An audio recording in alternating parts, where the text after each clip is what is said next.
5వ అధ్యాయాన్ని ఉత్తర ప్రత్యుత్తరాలుగా చదువుదాం. మేము ముందున్న ఖాళీలు నింపి కూర్చోండి, పంక్తులు తీరి కూర్చోండి. పైన బాల్కనీలో ఉన్న వాళ్ళు కూడా మీరు కూర్చోండి, చివరి స్థలం ఖాళీ కూర్చోండి. ఎఫెసీయులకు రాసిన పత్రిక 5వ అధ్యాయం. అపొస్తలుడైన పౌలు ఎఫెసీయులకు రాసిన పత్రిక 5వ అధ్యాయం.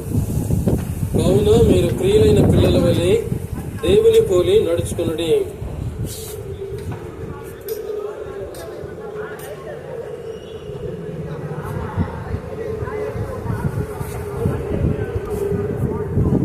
మీలో జారత్వమే గాని, ఏ విధమైన అపవిత్రతయే గాని, లోపత్వమే గాని వీటి పేరైనను ఎత్తకూడదు.